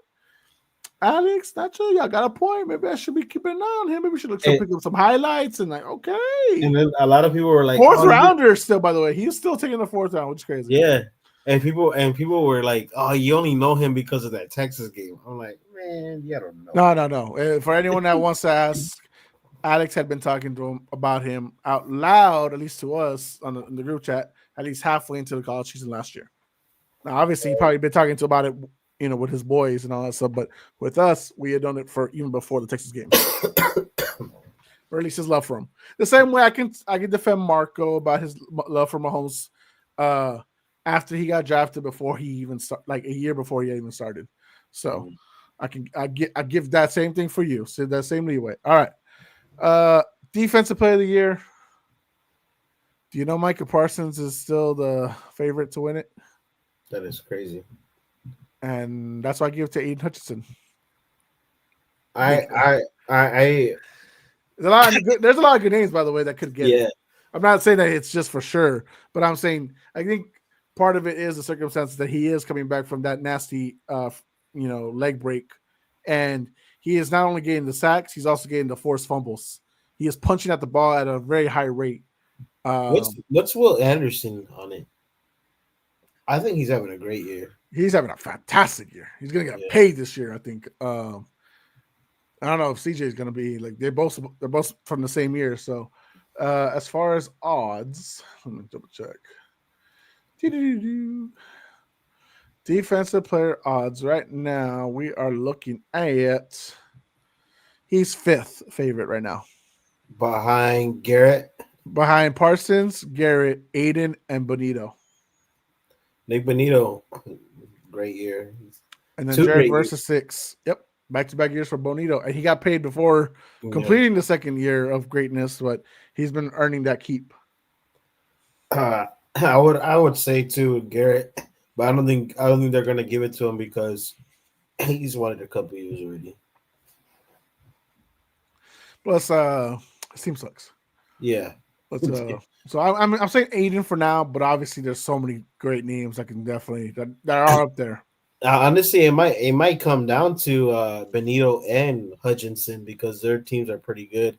If it comes, I don't know if the voting comes to that or like their team wise, because I think Myles Garrett won it when his team was bad. Was it? Did he not? Probably, yeah. But I know the last time he won it was when they made the playoffs. Yeah. I think he's a 2-time winner, but I know 1 year it was bad, and then just to update for anybody who, if they're only looking at stat merch, Bonito has 8 sacks, Aiden has 7. With Bonito has 7 tackles for loss, Aiden has 7 as well.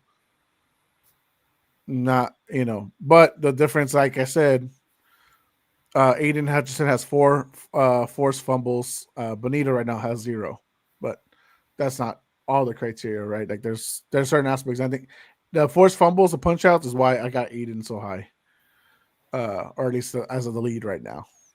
I think he leads for pass rushers. Oh no, Joey Bosa's with them, but that's about But no one's talking about Joey Bosa. He's doing okay. Hey, you forgot to tackle Patrick Mahomes. That's okay. He forgot to tackle a lot of people.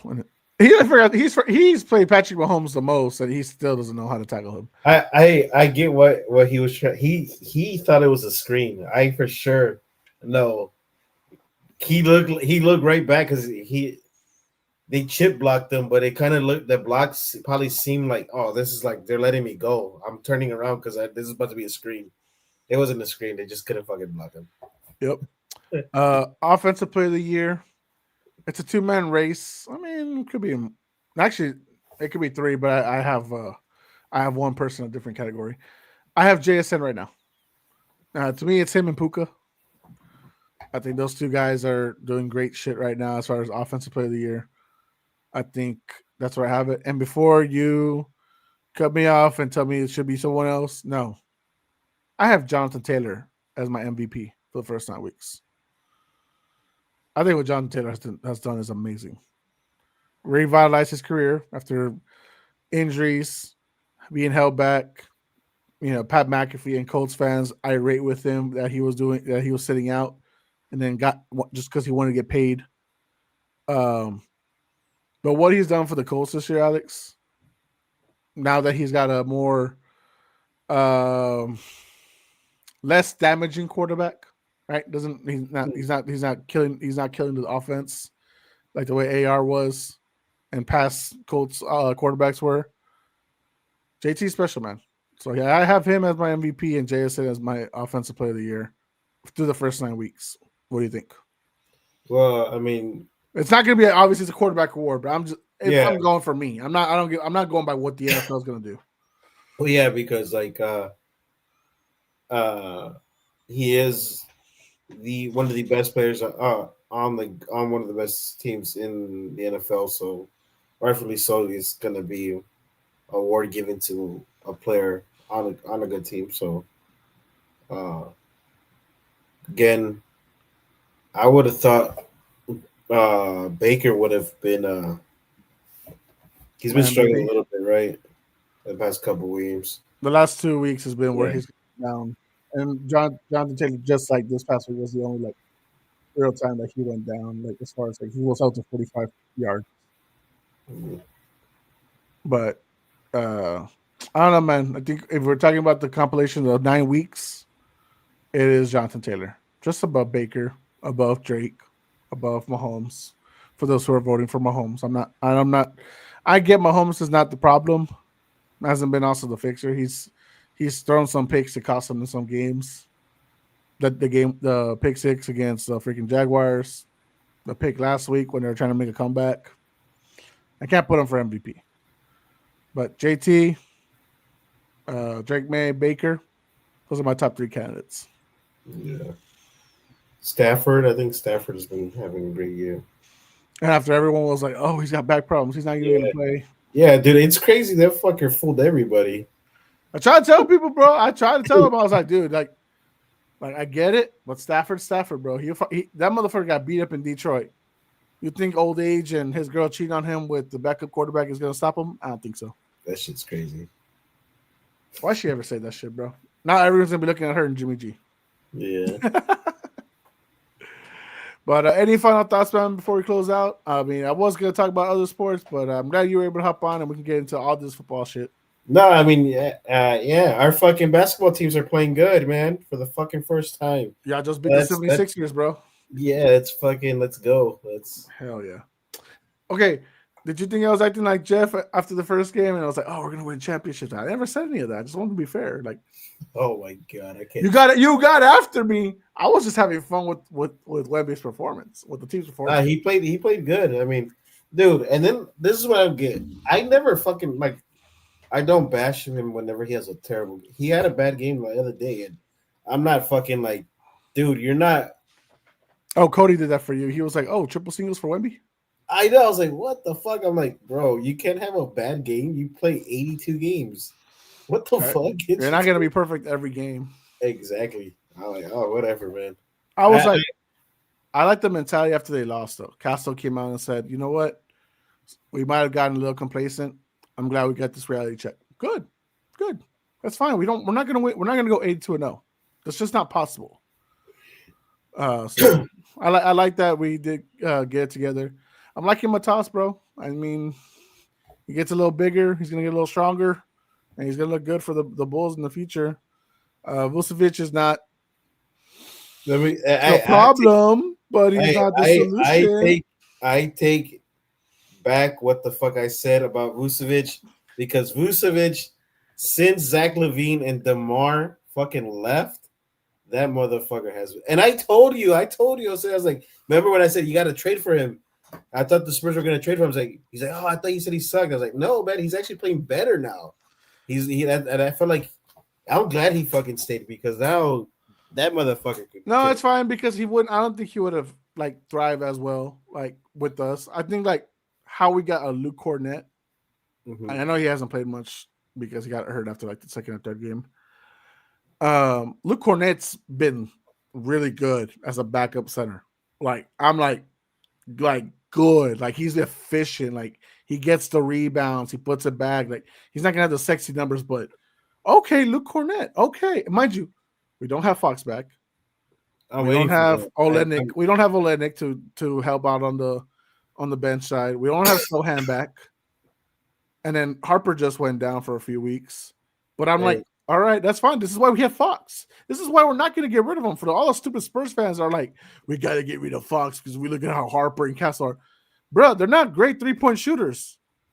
Like Fox is going to bring a spark to that shit. Plus the midi, which they're not good at. They're not good at yet either. Yet they will develop. But Fox is. Why are we underestimating Fox so much? Like, Fox is one of my favorite players. I said it a couple years ago. I was like, hey, he's a top 10 player. That motherfucker is good. I'm actually pretty excited to see him and Wemby play like a full season. Actually, like more than they got 6 games last year, bro. Exactly, and everybody wanted to get rid. I was like, what the fuck? What's going on here? Let's get time. Like Harper's a rookie. He doesn't have to start. Castle's actually started really well as our point guard. And then if you bring in Fox, if you want to make him the R2, that's fine. Yeah. Like that's not an issue. Like we're flowing so well. Harper has a lot to learn still for the pros. He will get there. He will absolutely probably be a top point guard in the future, but let him grow slowly. He doesn't have to like rush to be that. Like, dude, we didn't. I mean, I get we were successful with young Tony and young Manu, but Manu was drafted like 4 years before he started, and in the NBA, and then he was still he was free Argentina still. Yeah, they're trying to bring him over here. He didn't want to come. Yeah, and then he came in hot and prepared, but that took time. Tony, he just got the semblance of it. Harper's got time. He's gonna be good. He's gonna be good. Alex, I know I didn't watch it, so I can't really say it. How was the World Series? That was a fucking classic. It was crazy. That I wouldn't say again biased. I wouldn't say it was the 2016 Cubs one because that was 100 years. But overall, what a fucking game! A lot of bad luck for the Jays. Pulling a lot of bad pulling like the plug too early for the Jays as far as management. Taking out one of their star players. I get why they did it because they were trying to win. They wanted a faster runner at first. And I'm like, damn. And me and Cody talked about it. Like, oh, they're taking out Bo. And they gotta win it here. Next thing you know, Vladdy Jr. He hits a double, and we're like, oh shit, they could win it right here. Next thing you know, the next guy up was supposed to be Bo, who is just like a great hitter. And they bring in the sub kid comes in because they had sub Bo before in the inning before. So like replaying everything back and we're talking about the flow is wrong. And we're like, hey, think about it. Vladdy hit a double with no outs. They took out Bo was supposed to be the next man up, but you took him out the inning before because you were trying to win the game. I get it. You have the momentum trying to win the game, but it's one of those things where the manager is, you live and die by that decision, and it was tough. You're literally 4 strikes away. 4 strikes away. from winning the World Series and they hit a fucking home run. Then they were this close of fucking sliding into home to winning it. Oh, I saw that Oh, picture. It that is was ugly. fucking It is. crazy. It Oh was my god. no. It was for sure one I of the best haven't movies. talked about it. No one was really saying in the chat. The wedge, the game before. What Oh yeah. what luck for the Dodgers? No, but That was brains by yeah, the super outfielder. super high IQ because when the ball's wedged, you do throw your hands up, you know, and I mean it's baseball, man. Like I said, a lot of people don't like watching baseball, and I tell them, man, like when it gets to playoffs, it does get intense because you're literally one pitch away from changing the whole game. You're four strikes away from winning the World Series. Boom, it hits a home run, and the whole fucking change, the whole everything. And again, Kendrick Lamar beats Drake again. You know, he keeps catching strays. Nah, that could, Fuck, man, that shit was crazy. It was great, man. It was good for sports. Um, you know, baseball's. I'm telling you guys, baseball is coming around where they are beating basketball, and yeah. I most likely. Basketball's got the less amount of viewers right now as far as like big games or big weeks and stuff like that. Super Bowl's number 1, World Series 2, and then Finals 3. To be fair, the Finals was 2 teams that most likely most people didn't want, but you know, still like that's still. It's not like it's not like people were expecting the Blue Jays to be like this like hot team, right? Like they were clearly the underdogs still going into the World Series, like to the champion Dodgers. But like they still put up a hell of a fight. Hell, they were up 3-2 going back home for the last 2 games, and somehow, some way, by luck, by hook, by crook, the fucking Dodgers escaped Toronto. They escaped Canada That shit was with great. another World Series. Yeah, baseball is starting to get. I hope they go into like the basketball route where, because baseball is like the money ball. If you're fucking, if your team makes a lot of money, they get to spend a lot of money, which sucks, but It is what it is. it is what it is. You can't hate on the team that fucking Spends. that could bring all these great players. Man, that fucking Dodgers team is loaded. It's fucking loaded. The reports during the World Series, throughout the World Series, was that the Dodgers in less than 2 years have already made up the $700 million that they gave to Shohei Ohtani. They already got it back.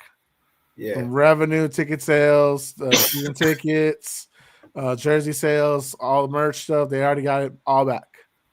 That's so crazy. Now the $700 million is a steal at this point. Yeah, and I gotta ask again, guys. I'm not the baseball guy. I'm not gonna pretend to be. I follow it on the gram, on Twitter, and all that stuff like casuals do. I'm even less than a casual. I can't watch it right now. I don't subscribe to Fox One or have YouTube TV or Hulu. But Shohei Ohtani, 8 years with the Angels? Now 2 years with the Dodgers, but back-to-back champion. Is he in line for GOAT talks? absolutely, dude. That dude can do it all.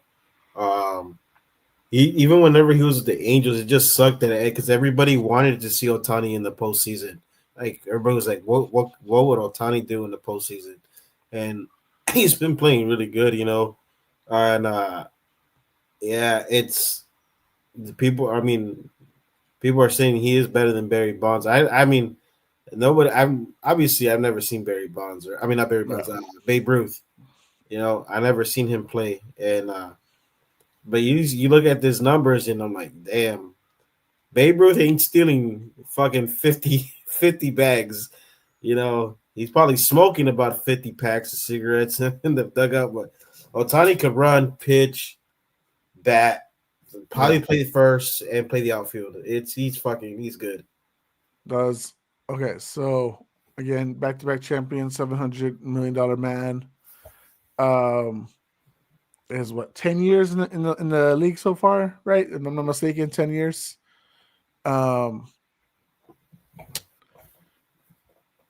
Babe Ruth, Barry Bonds, all these guys, steroid users, as far as like people know or claimed, right? If I'm not mistaken.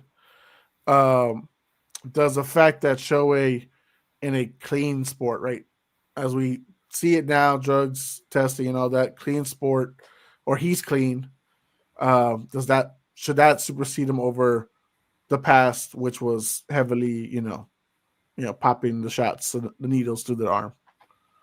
Yeah, I mean it does, but like it's the one thing that I always talk about it is that the sports in America is getting too crazy. Or Otani from, he comes from Japan. Of course, they have academies over there, and it's like they are not. It costs money, of course, to be an academy in Japan, but Yeah, the thing is, like, they are not. You're not seeing them fucking play tournament games fucking every weekend to win a trophy for the week. They're not playing 4 games back to back. They're not letting these kids pitch 120 throws or 150 throws a weekend. Every other day. So like Otani is like the is what you expect from, like, when you think about international play. That's the type that's like your bread and butter, right? But whenever you talk about like the AEU or like the travel ball shit, you think about Bryce Harper, Mike Trout, these type of dudes that grew up here. Mike Trout's an injury prone dude. He's fucking great, but he can't stay healthy, and like, yeah, maybe some of that goes back from, like, you're playing.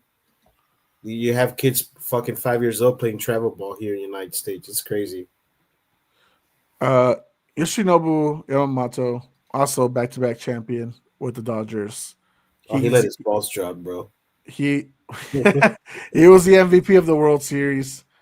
Talk to me about his performance this year and how his overall impact to the Dodgers the last 2 years. Man, he like I said, he let his nuts drop. I would have been scared, like, for real. That shit's scary. Having somebody on base trying to get out of a jam that somebody already put you in, and knowing if you give up a hit, you're going to give up a run already. Yeah, So like that's already a lot of pressure. And then, like, that dude didn't care. Like, he wanted to be in, and like, hey, let me, like, put me in to Roberts. Like, hey, I'm ready. And like he on little to no rest. The scouting report, the more times you see a pitcher, the more times you're gonna, you're more likely to hit off of him. So he was up there, and especially this postseason, he played great. Like, damn, and he was getting them out of jams. Man on first, man on second.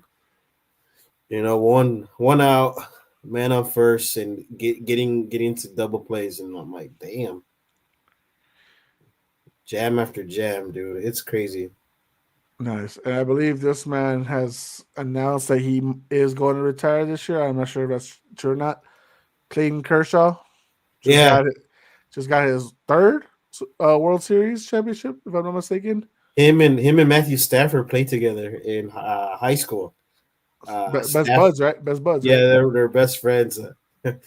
Yeah,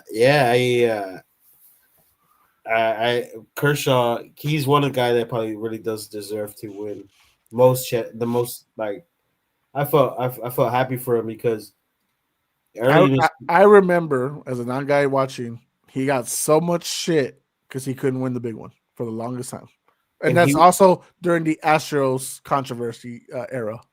and it is true because, like, he would like disappear in the playoffs. He would give up big hits, like home runs and stuff. And I think he at one point, like, I think for 2 or 3 years, he didn't win a single postseason game. And it And was then it was pretty bad. It was and then really, really and then bad. it was the two World Series, right? That they went, but they failed, if I'm not mistaken.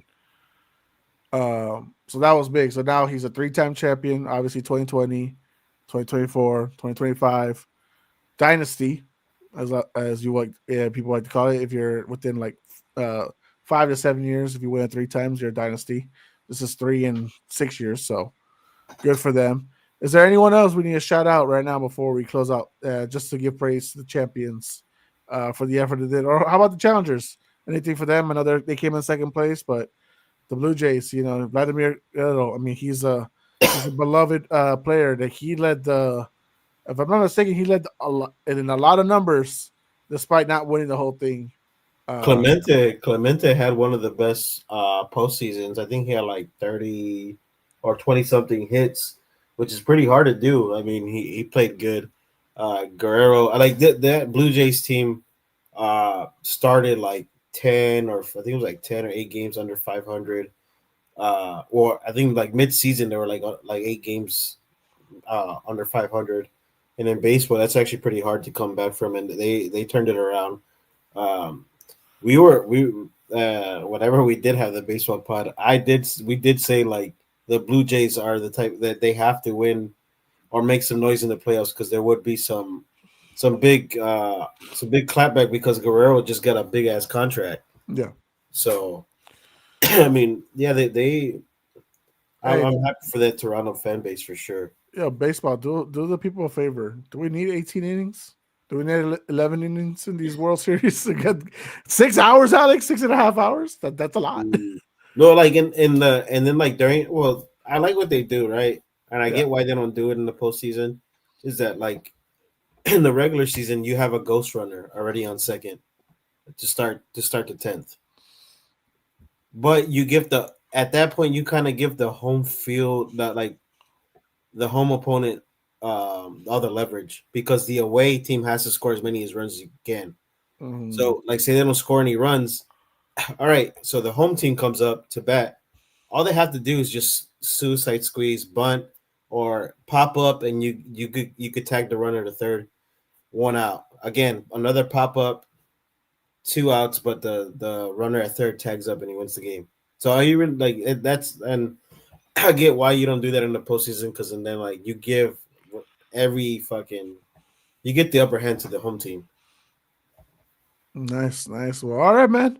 That's great. I'm glad I gave you those 20 minutes of just gay baseball talk. I don't Yeah, think it's you ever cool. expected me to let you give Nah, all that, but that was cool. I know how much you love baseball, and I know how big this past week was. I mean, it's crazy is that the World Series is only 8 days or 10 days, depending like how they schedule it. But I was Mhm. like, damn, 8 days only. God, like I feel like you give them time to enjoy more of it. But Yeah, yeah, I think I'm happy for the baseball fans. Obviously, we had a long time where there was regression in viewership, there was regression in attendees, it's back. and now it's like coming back healthy. And boxing at one point was like that. Now, obviously, we can talk about it later. There's a lot of gambling issues going on legally for a lot of sports. The UFC just fired a guy because his betting numbers went off the charts an hour before the fight. So, You got to be careful what you say about around Gilbert Arenas. yeah, you need to stop hanging out with Gilbert and the mob and keep your pockets clean, guys. Yeah, But all right, man. Guys, thank you for watching, whether it was live or on demand. Thank you for everyone that chatted up with us on the comments. Uh, Baseball is here. The season's over. We have back-to-back champions. The NBA is back. It's a little warm right now for us Bulls and Spurs fans. yeah, We get to enjoy the shit. On the other side, NFL. Alex, hell, Bears and Patriots fans. We feeling it. Broncos for Trey. We're seeing some success with us. And I, I don't care what James says. He's still the fucking. He loves Dallas. Fuck. yeah, That man can't stop talking about him. Good yeah, Lord, Alex. But all right, guys. Like, share, and subscribe. Follow us on Twitter, X, TikTok, Instagram, Puro Pinche Sports, on all the channels. For the Professor Alex Cruz, I am Jose Garza. We are Puro Pinche Sports. We are out. Right, man.